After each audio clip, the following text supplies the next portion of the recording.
Hi, everybody, and welcome back to another edition of Open Line right here on Home TV. I'm Ben Stark. Tonight is Thursday, March 2nd, and we have a special program tonight featuring three of the highest-ranking officials in the Hazlet School District. And we're very pleased to welcome to the program tonight the superintendent and the president and vice president of the school board. Let me welcome Bob Regan, the Hazlet School Superintendent, and you've been here now. You're in your 5th year, previously of the Davison School District and superintendent in Imlay City. And we're so pleased to have you back with us again, Bob. Thank you, Ben. It's nice to be here. And for her first appearance on Open Line, Kathy Mateo, who's been on the Hazlet School Board for, can you believe this, 14 years. Kathy, you're finishing up your 4th term of office. You've got a master's degree in elementary education from Michigan State University, and you've been president of the school board this year, and we welcome you to the program. Thank you very much, Ben.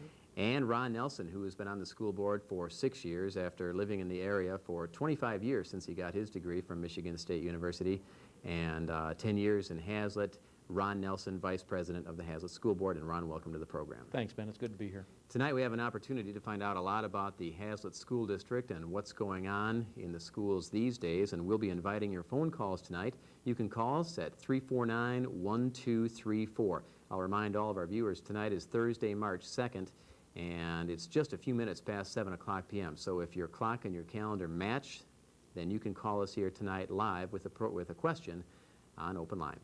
Bob, let's start with talking a little bit about your experience as superintendent in Hazlet, and you've really got some nice facilities nowadays. There was a major renovation effort over the past couple of years, and perhaps you'd like to talk about that or anything else.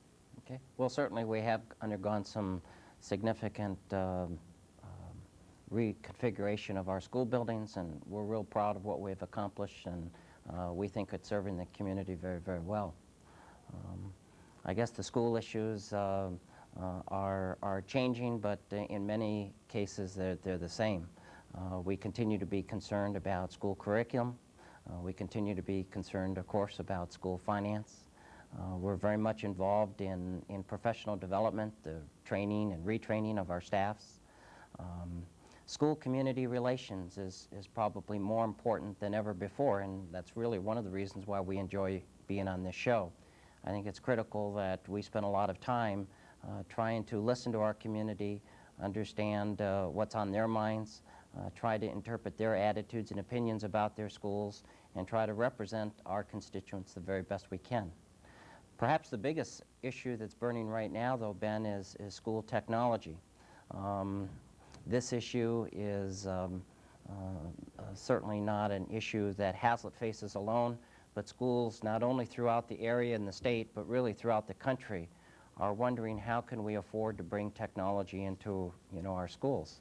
I had an opportunity to listen to President McPherson from Michigan State University, and a big part of his address on the state of the schools at Michigan State was that same issue. How do we bring technology into our schools? How do we make our schools relevant to our students? And how do we prepare our students for the world of work? And I would say that's probably of paramount importance right now. And we're really pleased that about 2 weeks ago we held some focus groups throughout the community. And we invited representatives from our community, and by the way, they were randomly selected. And we asked senior citizens, and we asked parents, we asked members of the business community, we asked teachers, our support staff, and then we also had a focus group strictly for students at the high school. And we wanted to ask them their beliefs about technology, whether or not it's important to them and how important is it. And perhaps one of the million-dollar questions we asked them was whether or not we should hold a special election this spring or an election issue for technology, whether or not we should have a special millage to help us to bring technology into our schools. And that was one of the questions that we asked people. And we learned quite a bit from those focus groups.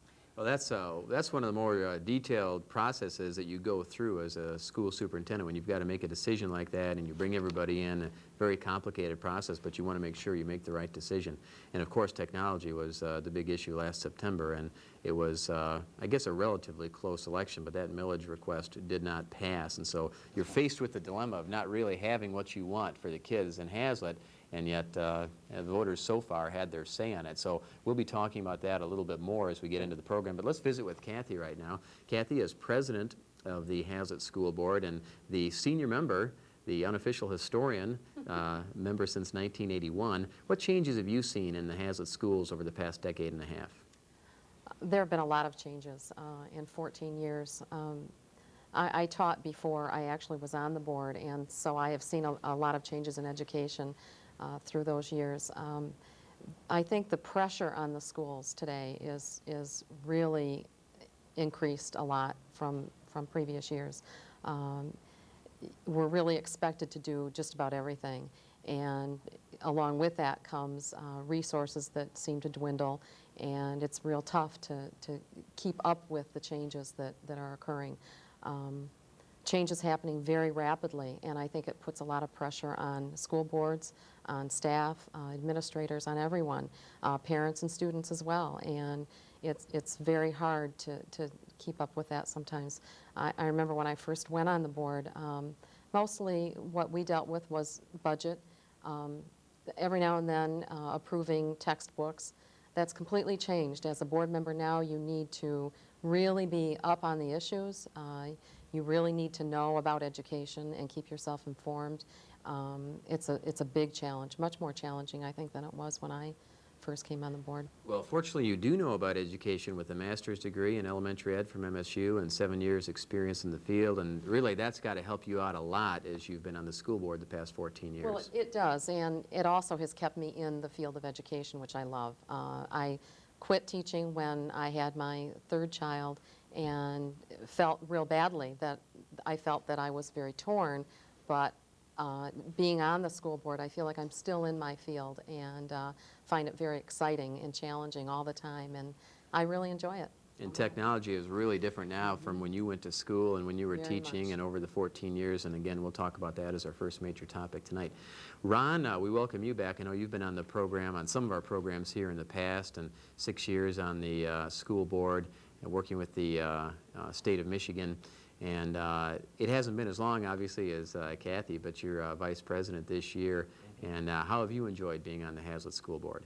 Oh, a great deal. Even in the last 6 years that I've been on it, I think that the schools and the general public view of the schools has changed quite a bit. I think that people today are very demanding of their schools, as Kathy says, and that they expect a lot more out of the schools than when I was in school.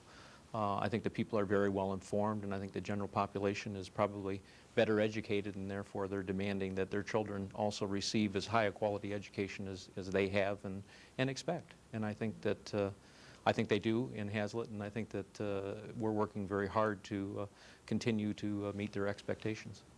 Before we get into our first topic, too, Bob, I should ask you to explain to people, the Hazlitt School Board does meet regularly and appears on cable television, so anybody who's watching us now can also watch your meetings on Channel 25, and those would be on the second and fourth Mondays. Okay, so second and fourth Mondays you appear live, and I know those meetings are also replayed.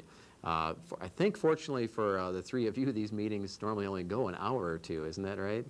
Generally, well, it depends on the issues, but we usually have it wrapped up at 9:30, and we do start our meetings at 7:30. Okay, very good.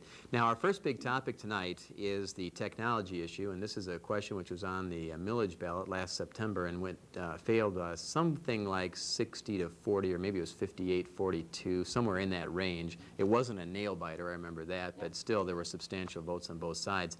And that's our first topic tonight. Once again, we're going to invite you to call us tonight if you have any questions. The number is 349-1234. It is Thursday, March 2nd, and we are speaking with the superintendent of the Hazlitt School District, as well as the president and vice president of the Hazlitt Board of Education. So we do welcome your phone calls tonight.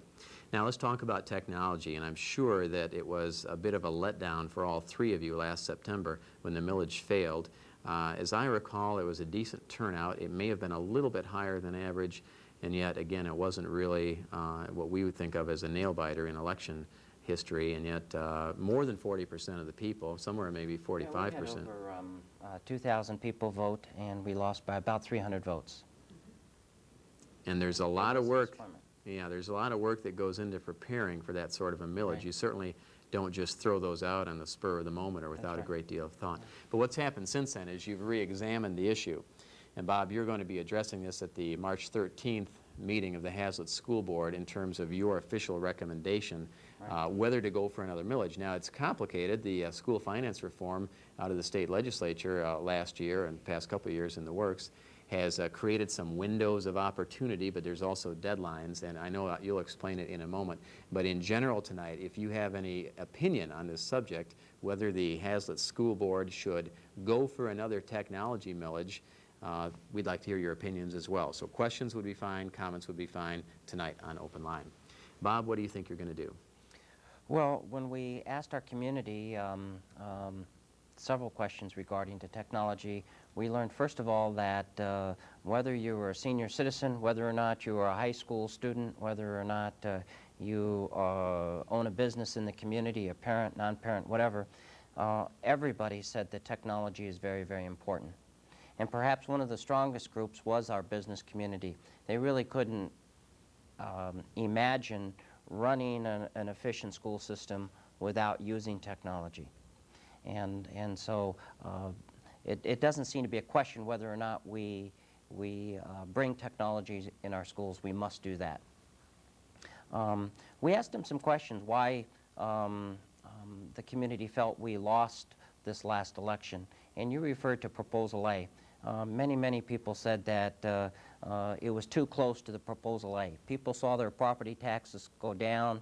They believed and truly did have a significant property tax reduction. And then for the school to come on the heels of that and ask for a special millage for technology was one of the reasons given to the community that it was just too close. A lot of the people also said, and this is perhaps one of the most disappointing points that the community made, and even some of our staff members, that they clearly did not understand the technology master plan. That was one of the issues that we felt very good about, that we really believed we had a very, very good master plan, and it was worth supporting. This plan was also reviewed by a group of citizens who also endorsed the plan as being outstanding. But the point is we heard many people say that they really didn't understand what they were buying in the millage election. What did it include? What exactly would it accomplish? And apparently we did not do a good enough job articulating really what was in the master plan. I think those were the two biggest issues. And clearly we're living in an age right now, in a time period where there is a strong feeling of conservatism. And people are concerned about taxes, and I think any tax levy is going to be very, very difficult to pass, and that was the other issue.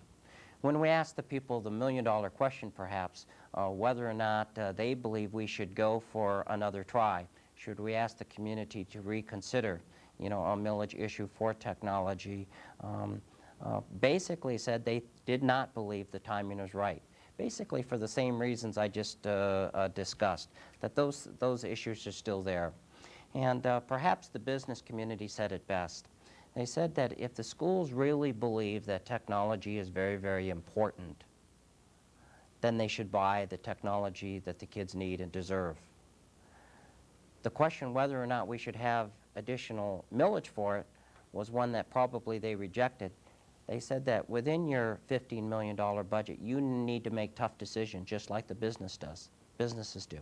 And go out, buy your technology, prioritize your current budget, and if there are other reductions that need to be made, priorities that are less important than technology, then make those reductions, but buy that technology that's important to kids. That's sort of a rough answer, I guess, for you to... And when you ask people their opinions about something, and when you go to your community to ask questions, you have to be prepared to hear something that you don't want to hear. And I think that was the case. I think that's a strong, prevalent feeling. And Ben, I guess I would announce, and again, I think that's why this program is so important. There's still time to listen to our community. But based on what we heard from our community, and I've spent a lot of time talking to people that we represent in Hazlet, other parents and neighbors and friends, I've asked them this question, and it seems to me that I hear that often. We want technology, buy the technology, but try to do it within your existing budget. And that's a tremendous challenge. And as a result of that, I suspect that on March 13th, that will be the recommendation that I'll be giving to the board to consider. And then that will be discussed by the board. And ultimately, of course, that is the responsibility of the board to make that decision, whether or not to create that millage issue. The main other question before we get to Kathy and Ron, because of the windows of opportunity, I know you don't have an unlimited amount of time in which to try for another millage. If I have this right, you have, I know, less than 2 years, but could it be less than that? Yes, I don't know. Maybe one of the board members would want to explain that. I'd be happy to. Go ahead. Okay. With the new legislation of Proposal A, within Proposal A, the governor and the legislature endorsed the idea of what they created or what they called enhancement mills.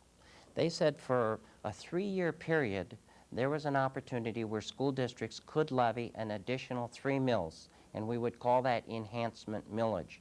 However, at the end of 3 years, that extra voted millage would be reduced. Last September, when we had the election, if we would have been successful, we would have been able to take advantage of 3 years of that funding to come into the Hazlet schools. When we lost that election then, that means that we lost one of those years to levy enhancement millage. If we were to schedule an election this June at our annual school election, and by law we must have an election in June for the election of school board members, we could take advantage of that election to add this enhancement millage question again. And if we were successful, then we would have 2 years of funding. And in Hazlet, that funding would bring in nearly $200,000 of revenue per year. If we elect not to have an election this year, we still would have an option next year, the final year of the window of opportunity, to levy a millage for technology. And one other basic fact before we get to our first caller, and that is that after that 3-year period, I believe the entire county then gets the same fluctuation in funding. Every school district gets equalized. Hazlet could not get ahead. They can't get more money than any other school district within the county after that 3-year period. That's part of Proposal A. Well, we could not levy additional millage alone. Any future enhancement millage would be done on a county-wide basis. Right. So that's that the same all of the effect. districts, so it'd have to pass in totality throughout the county. It'd have to pass in, totally Mason, Hazlet, And it East would be the Lansing, same all of them. amount. You're not, the Hazlet couldn't get ahead That's of right. anybody. That's part of the We would all- equalization. That's correct. Right, that's taking place. All right, in case you're just tuning in, you're watching Open Line on Thursday, March 2nd. We're talking about the state of Hazlet schools with Bob Regan and Kathy Mateo and Ron Nelson, and our number is 349-1234. We're going to go now to our first caller, not surprisingly, in Hazlet, where Eric joins us. And Eric, go ahead. You're on the Open Line. Hi, I have a question for Bob Regan. Go ahead, Eric. Why do the schools have so few computers? Eric, that's a good question, and we'd invite you to stay on the phones if you want to ask a follow-up question. Bob, I was just going to get to that, and I wanted to ask Kathy her opinion too, but in terms of what the condition is now, and Eric says there aren't many computers. Right. Well, as part of our bond issue, we were somewhat aggressive in trying to move us in the area of technology, and 5 years ago, the big issue was computers.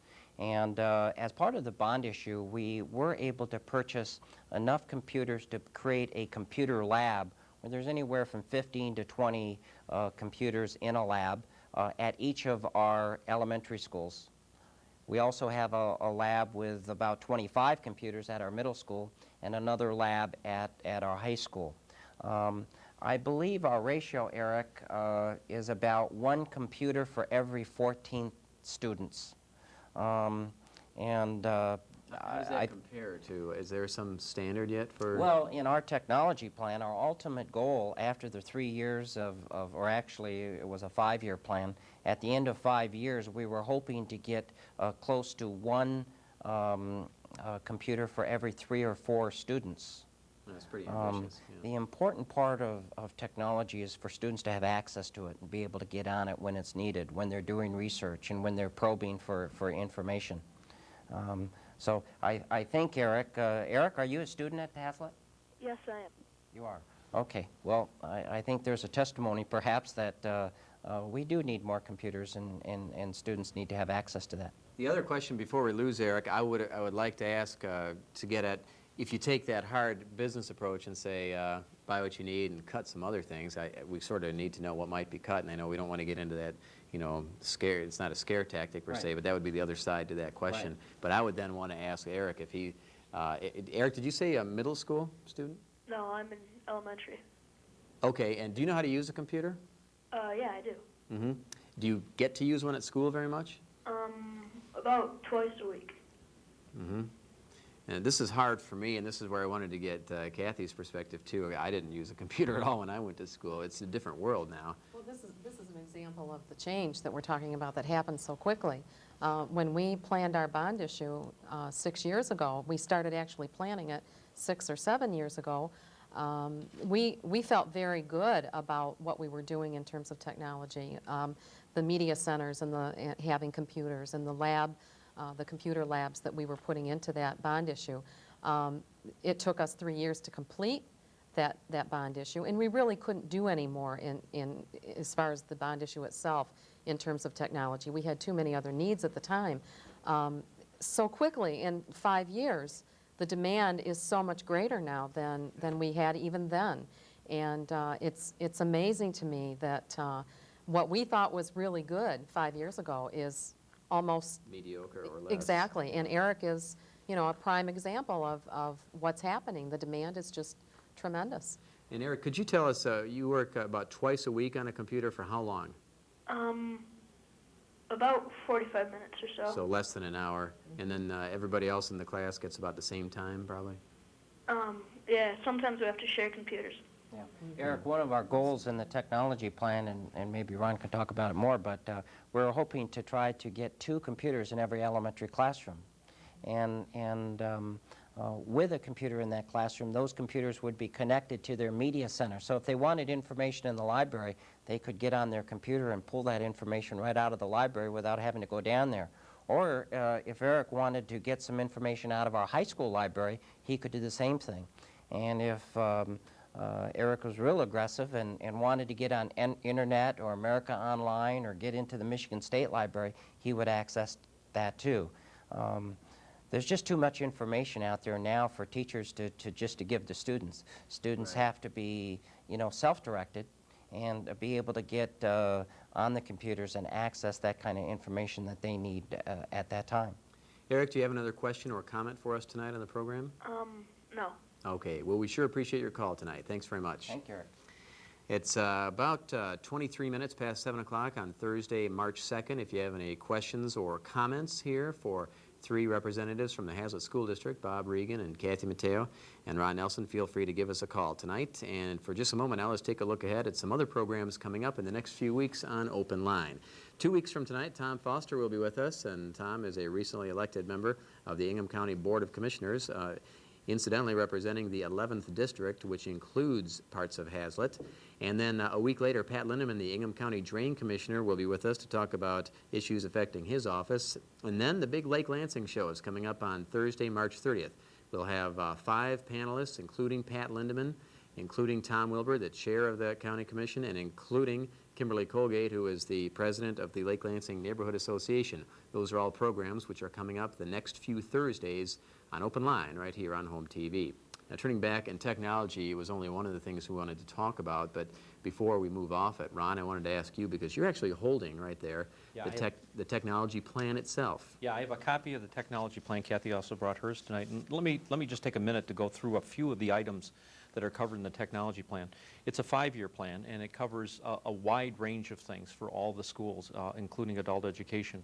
In the first year of the plan, we had hoped to be able to spend about $570 million, or $570,000, $570 million, $570,000 on a whole variety of things, from computers to softwares to upgrading existing machines, televisions and VCRs to be able to bring things into the classroom or share things amongst classrooms that we aren't able to do today. Training for staff. Over the 5 years, we're hoping to spend over $100,000 on just training the staff. One of the things that often happens with this kind of an implementation is computers or technology is placed in classrooms or placed in businesses, and people now have a computer on their desk or in their classroom, and yet it sits there because they're unaware of how to use it, or they haven't been properly shown how to start it up and how to use it or how to make connections and things like this. Listening to people like Eric that just called in, I'm sure that a lot of the kids might not have as much difficulty as us adults today in many regards in technology. They're being exposed to it a lot more than a lot of adults are. So it is difficult for people who haven't had the opportunity to interact with it on their day-to-day basis to pick it up quickly. So we hope to invest a great deal in training staff to be able to cover that.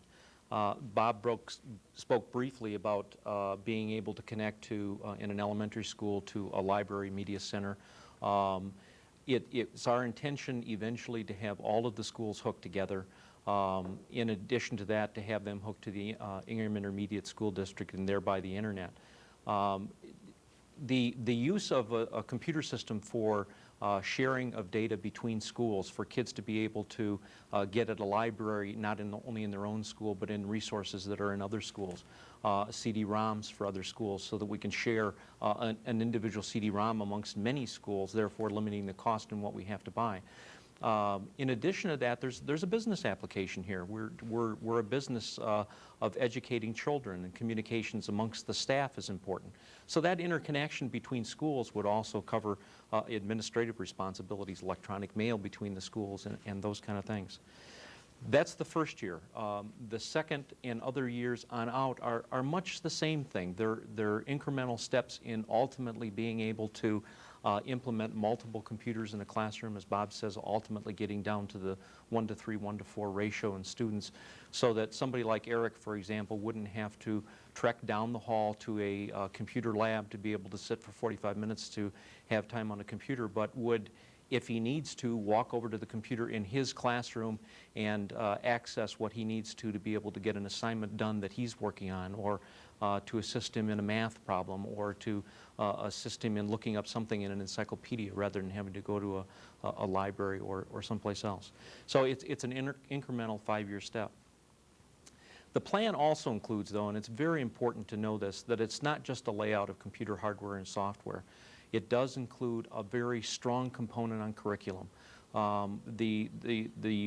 Mary Wiseman, who is our coordinator for technology in Hazlitt Schools, her group did a very extensive job of laying out what we expect kids in all the grades from K through 12 to know about technology and what we expect them to learn along the way. It wasn't just throw the computers in there. It was, let's figure out what kids need to know at the different grade levels, and then let's put the computer equipment in there to fit that, to meet that need. And that's what they've attempted to do, and I think they've done a very fine job of that.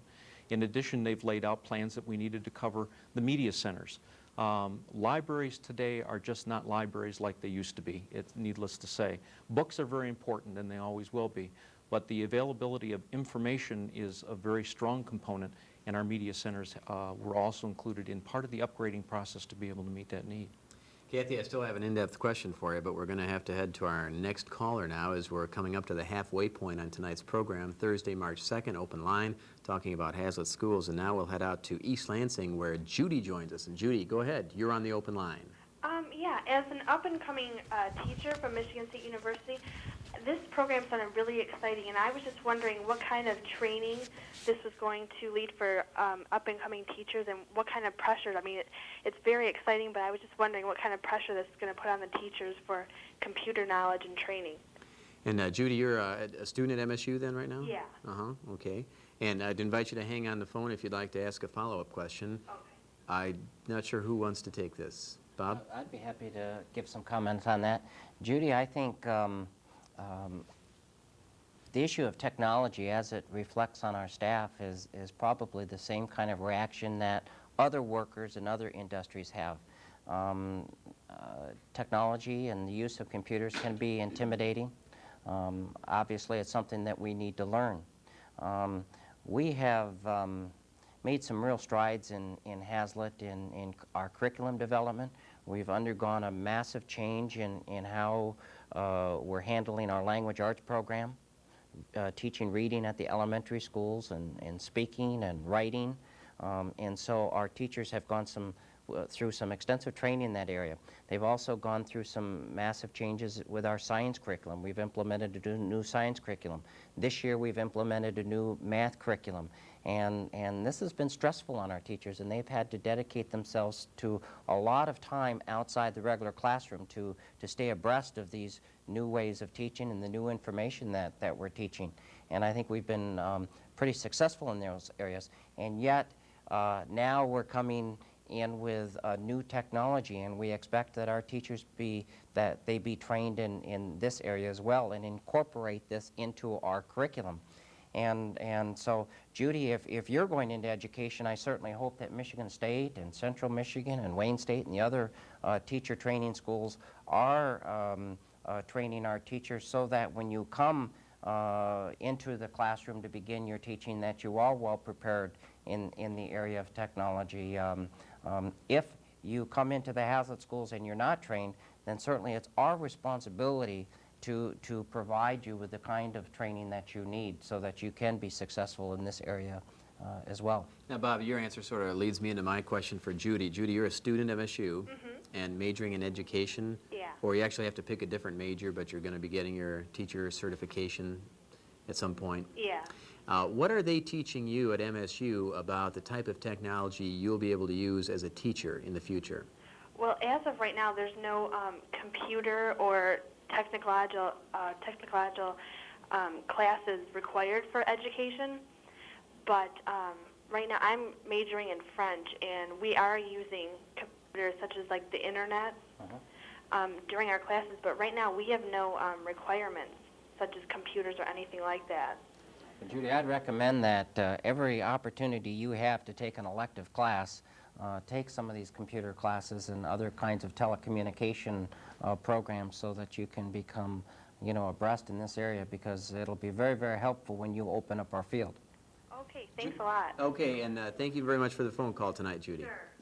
Phone lines remain open. We've passed the halfway mark on the program. The number is 349-1234, just past 7:30 on Thursday, March 2nd. We're talking about Hazlitt Schools with Bob Regan, Kathy Mateo, and Ron Nelson. Ron, you had a follow-up on that? Yeah, Ben, just as an add-on to what Bob finished up with, my background is in data processing and computers every day. Once it's on my desk, and I use it a great deal.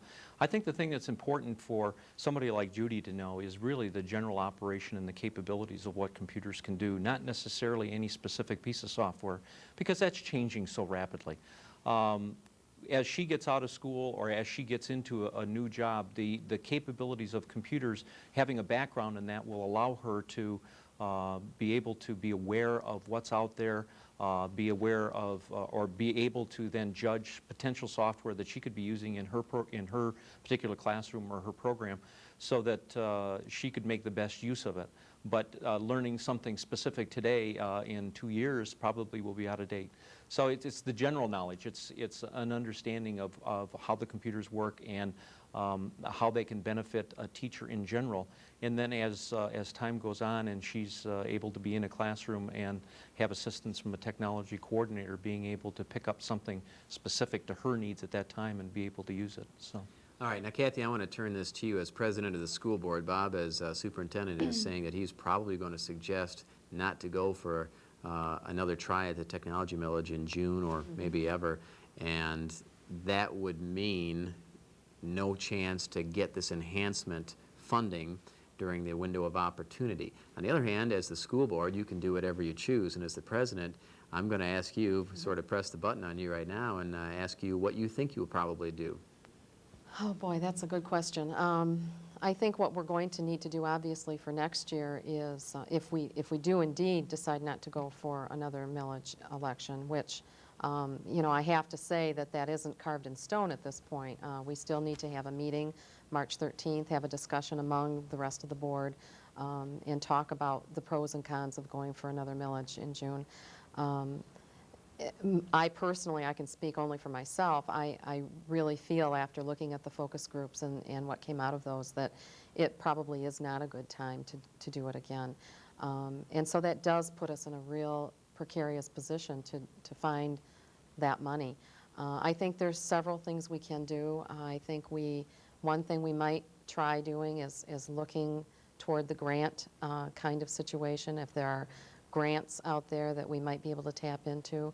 I think we have to take a hard look at our budget, and which we will be doing at the end of this year, and see if there are places that we can tighten our belts and try to come up with some money. I don't believe there's any way we can come up with the $570,000 that we were planning or hoping for in our first year of the plan, but certainly we need to come up with some money to start implementing some of these things, because each year we're getting farther and farther behind, and we just can't afford to do that. And Bob, you earlier referred to the $1 million question. I think this is reminding me it really was about a $2 million question. Oh, yes, in yes, it was September. under $2 million, yes. But it was like 1.8, was that? Yeah, we would, at that time, we were speculating that would bring in about $180,000 per year for the, and then times 3, 540, somewhere around 500 to 600,000 per year enhancement funding. It was going to be targeted directly for technology. Yes. This was not going to go for just whatever. No. It was going for technology. We had a very slim amount that was going to go for some library textbooks, but for the most part it was all going to technology. But if I could just, I mentioned the fact that it would be my recommendation not to go for a technology millage, but the issue is we can't retreat from it. And I think part of that recommendation that I would make next week should include some kind of goal for us to set in terms of an expenditure for technology next year. I have another question I want to ask on this topic before we move on to any other or get any other thoughts on it, but we do have another caller, and we're going to say hello to John, who is in Hazlet. And John, go ahead. You're on the open line. Hi, I was just wondering, with possibility of schools of choice possibly coming up in the future, how does Hazlet stand as compared to East Lansing and, say, Okemos? Are they behind, maybe worried about losing students to those areas who are a little bit ahead in technology at this time? John, there's a very good question, and as always, we'll invite you to stay in the line here for a follow-up. Schools of choice, which is something not within your control, what happens with all of that, but what are your thoughts on that question? Well, I don't think we are too worried about schools of choice. We're real proud of what we're doing with Hazlet, and we have a number of students who come in on a tuition basis, and we have just maybe 1 or 2 students who, for the reasons of their own, have elected to go to another school. And our school board policy really allows students to leave our school district to select another one. But we are very concerned about John's issue that he raises, that one of the vulnerable areas we do have is in this area of technology. And I think technology is one of the issues that parents are looking at. They expect that their parents expect that their students will be trained with technology. I don't like to say that we're behind other schools, but some schools have passed us by. And I would concur with John that probably 2 of the premier districts, Okemos and East Lansing, have been able to spend more money than we on technology. So I think they clearly have surpassed us, and we need to try to catch up. The other thing, though, we've been able to borrow the Okemos plans and the East Lansing plans and have learned a great deal from them. And it is our hope under our master plan that we can do some real good things that will put us on the same par with them. So it'll probably take us a little bit longer, but we're committed, and we'll get there. John, you're from Hazlet. Could I ask you did you attend Hazlet schools, or do you have kids who attend Hazlet schools? I'm from Okemos, but I do have kids that are in elementary school at Hazlet. All right, and how do you feel about the state of the technology which is available for your kids? Well, I think it's I think it's coming along good from what I hear. I've visited the elementary schools and looked in their computer labs and stuff, and I think that it's come a long way from, I have friends that used to live in Hazlet, and it's come a long way, but I'd like to see it, there get to be a little bit more of a, reduce that ratio so that students have a little bit more access, like one of the previous callers had mentioned. And looking back to your years in Okemos, when we think about technology, I'm going to guess that was no later than the 80s that you were in school, maybe the 70s, but what do you remember about technology back in those days at Okemos? Well, there wasn't very much of it. It was, in fact, I don't remember, it was typewriters pretty much. There weren't very many computers at all in the schools. Film projectors, slide Right, projectors. Yeah. overhead projectors, Overheads, yeah. Do you have another question for us tonight, John? No, I think that's about it. Okay, well, we do appreciate the call tonight on the Okay, program. thanks. John from Hazlet, our caller, and I can't, the thing I wanted to ask before we go on, because it is focusing a lot on computers. You've said that it's not just computers. I cannot ignore the fact that we are right now communicating via the big medium of the 1970s, cable television, and television itself, of course, is part of the technological revolution, and the interaction between computers and television, that's just beginning. What about in that technology plan, anything in regards to television? Yeah, as a matter of fact, in the first year we had planned to add several television sets, or multiple television sets within the classrooms, and VCR equipment, the proper cabling, et cetera, to be able to pass those things along.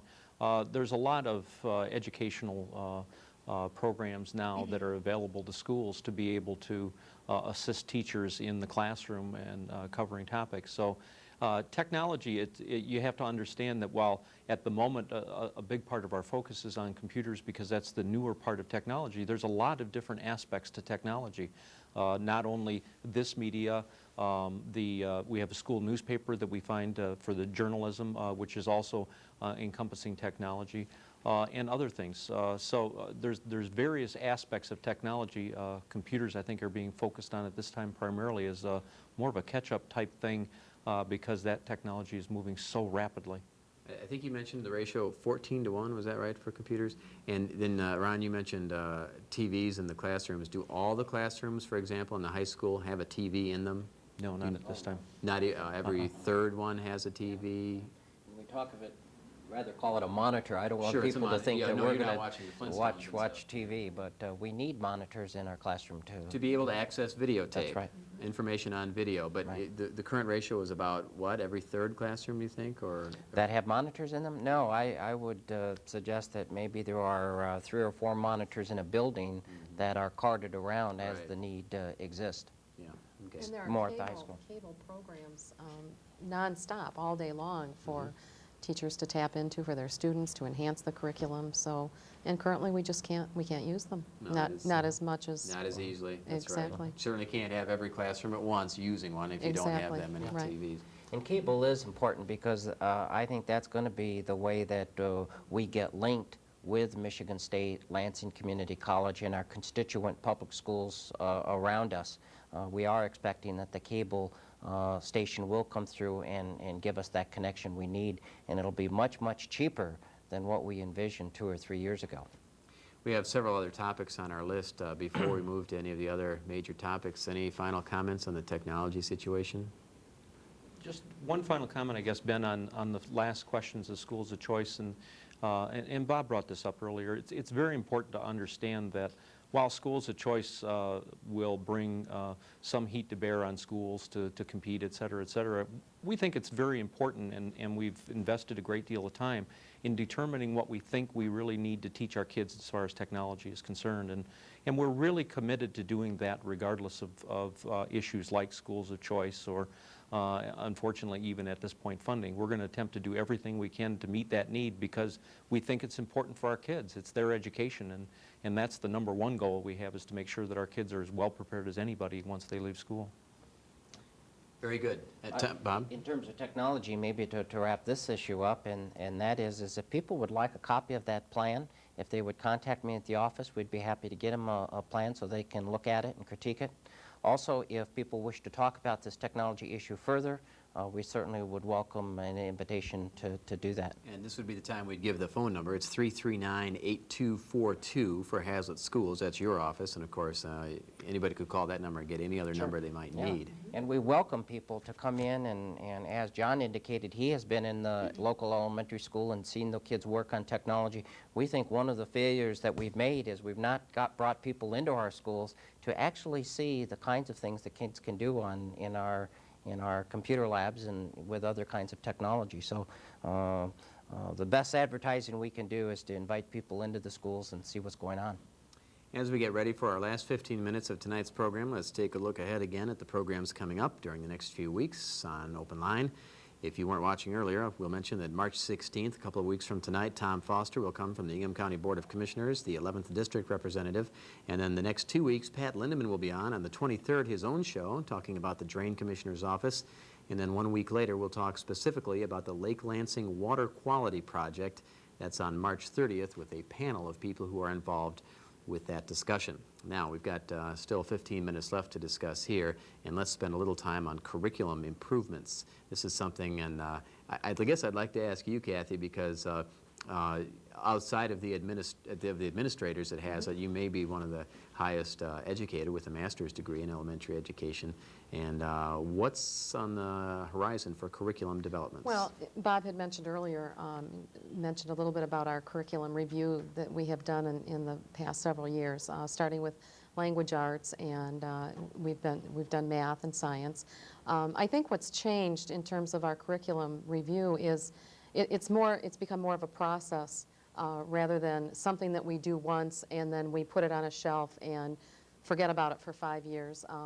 It's an ongoing process, and it's exciting to see the things that are happening in Hazlitt. We talk about technology, and it's an issue that is not we don't seem to be moving as far ahead. But with our curriculum, we're just going by leaps and bounds, in my opinion. I think we're heading toward teachers being more facilitators rather than great beacons of knowledge. They are being facilitators in terms of showing kids how to learn, which is another reason we need the technology, showing kids how to find the answers and coming up with team-type approaches with working out solutions to problems. We're getting much more in-depth into content area rather than just memorizing a bunch of facts. They're coming into an area, maybe in science, where they're really getting into a content area for maybe 4 or 5 weeks. The approach is much more integrative. We don't just teach math. My child came home this week having to do a science report, but it was actually a written research report on, it was for a science class, but a research report on a scientist. And the requirements were all there in terms of language arts skills. The spelling had to be correct. The flow of the paper has to be correct. And we're doing a lot more of the, just integrating different subject matters together, and I think it's just really exciting to have that happen. That would be the holistic approach to Exactly. education. Mm-hmm. Right. And it's more exciting for the kids. They don't just read a chapter, take a test on it, and forget about it.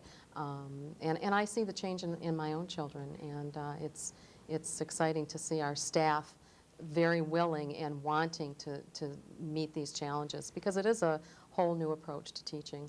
Well, is there a new specific sort of hot point for curriculum improvements?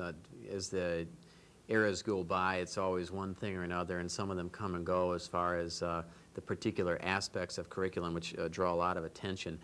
Here in mid-1995, is there anything which is going to really draw the most attention as far as curriculum in Hazlitt schools?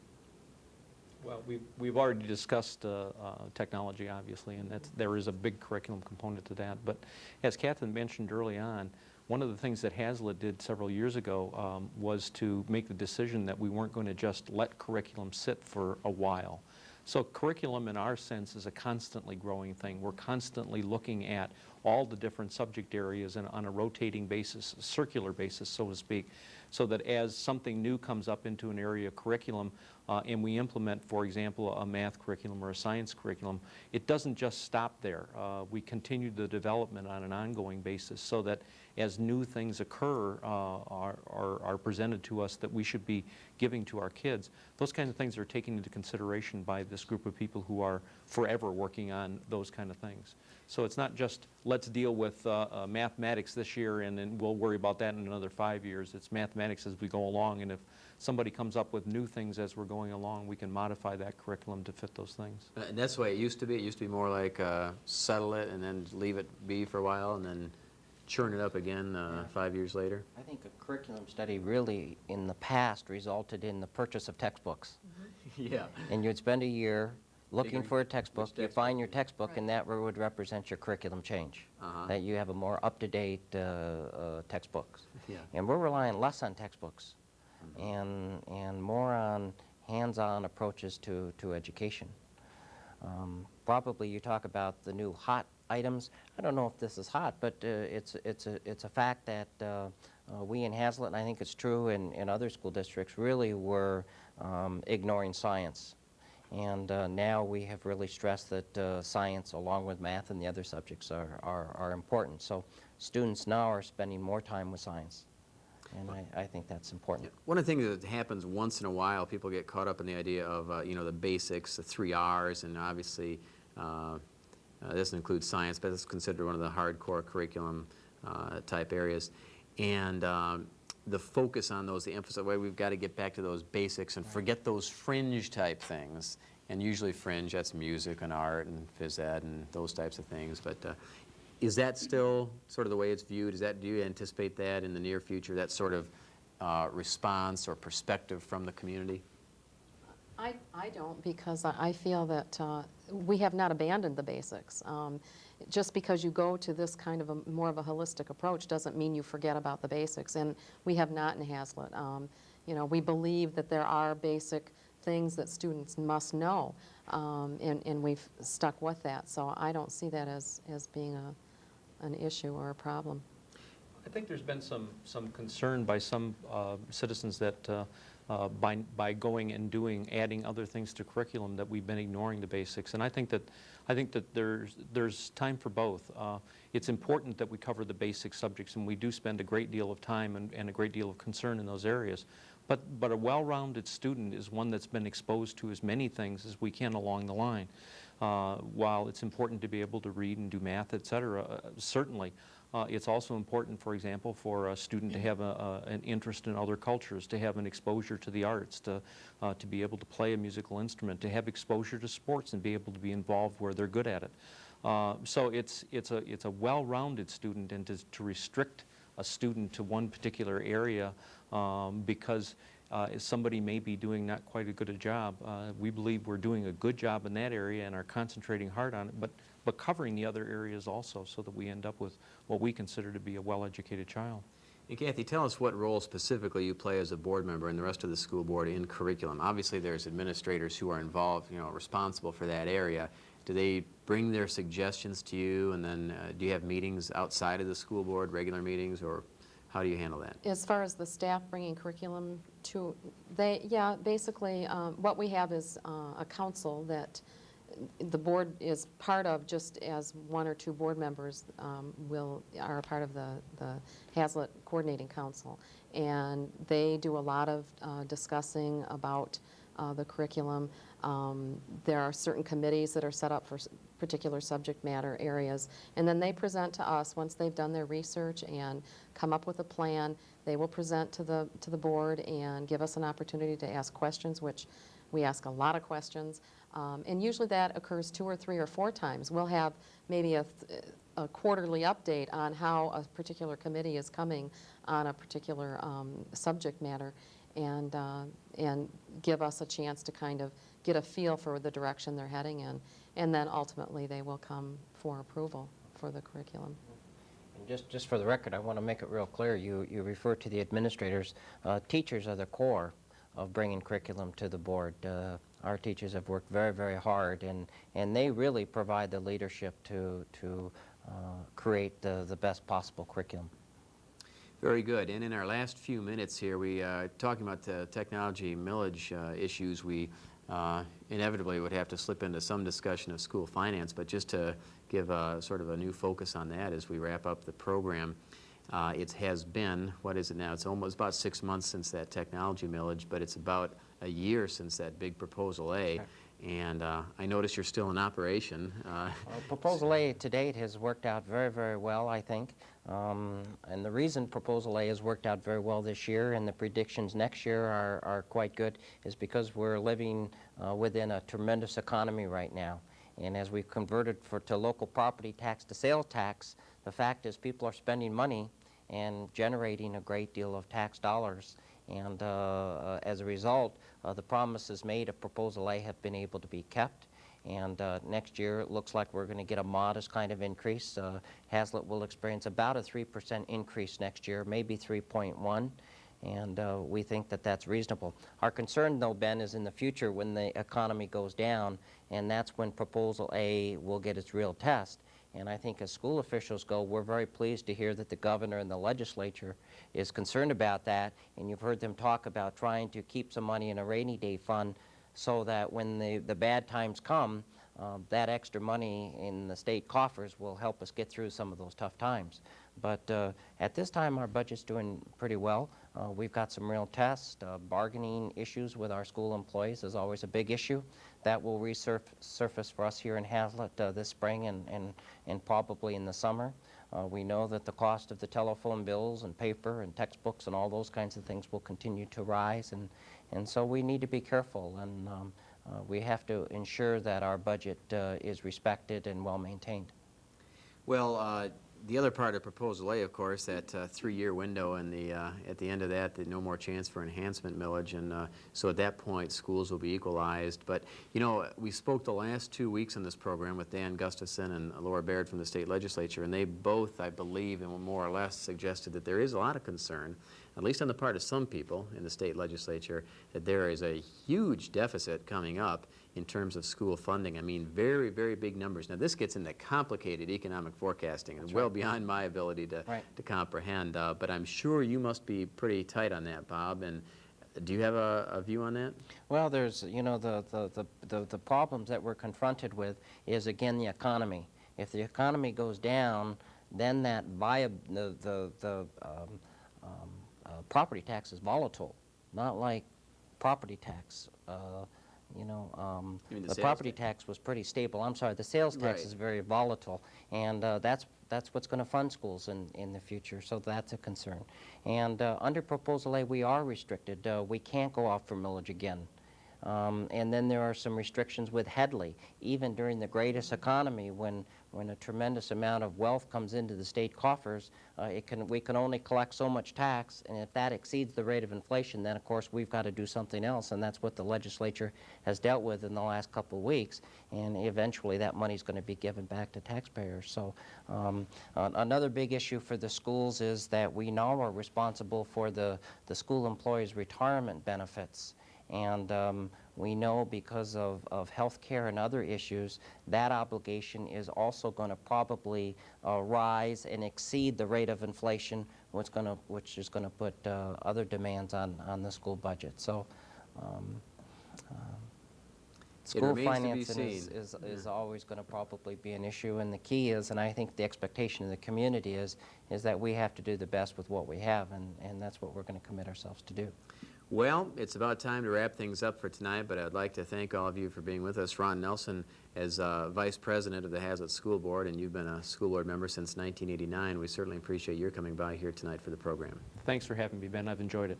And Kathy Mateo, currently the President, also the senior member of the Hazlet School Board, 14 years as a member. You're wrapping up your 4th term of office, and we certainly appreciate your coming by here tonight. Thank you very much, Bob. And Bob Regan, as Superintendent, you're in your 5th year, and you've been on the program before. We certainly appreciate your taking your time once again to appear before our viewers tonight. Thank you. If you'd like to call Bob Regan at Hazlet Schools, the number is 339-8242, and you can feel free to call. I guess anytime regular business hours would be fine if you have any questions. Our number here during regular business hours is 349-1232, and we certainly appreciate you here watching tonight. I'm Ben Stark, and you've been watching Open Line right here on Home TV.